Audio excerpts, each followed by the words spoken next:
దావీదు అడుగుతూ ఉన్నాడు. ఇంత గొప్ప దేవుడు నాకున్నావు ప్రభు, నీకు స్తోత్రం. కానీ నన్ను పరీక్షించు, నాలో ఏదైనా ఆయాసమైన మార్గం ఉంటే తీసేయి. అది ఎటువంటిదైనా నేను ఐ డోంట్ క్వశ్చన్ యూ, నువ్వు ఏమి తీసేయమన్నా తీసేస్తాను. దేవుడు గొప్పవాడు.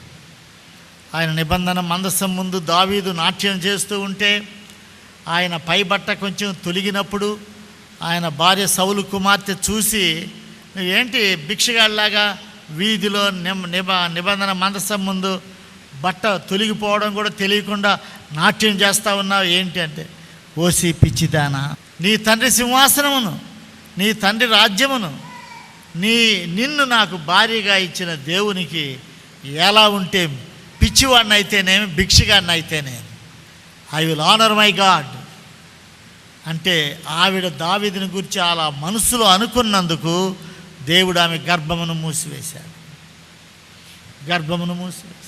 ఇంత గొప్ప దేవుడు మనకున్నాడు. అంత గొప్ప దేవుణ్ణి మనం ఆరాధిస్తూ ఉన్నా ఆయన ముందు ఏ దేవుడు పనికిరాడు. ఆయన సర్వశక్తిమంతుడు, సర్వజ్ఞాని, సర్వ స్థలములలో నిన్ను ఆదుకునేవాడు, ఎక్కడున్నా కూడా నిన్ను దీవించే దేవుడు. మరి నీవు ఈ స్థలంలో ఒక్కసారి నిన్ను నీవు చూసి, నీలో ఏదైనా ఆయాసకరమైన మార్గం, దేవునికి ఇష్టం లేని పద్ధతి ఏదన్నా ఉంటే, ప్రభువా నన్ను క్షమించు, ఇదిగో నా అంతటా నన్ను నేను నీ పాదాల దగ్గర పెడుతూ ఉన్నాను, ఆ పాద మస్తకం నీకు అంకితం ప్రభువా, తీసేయి.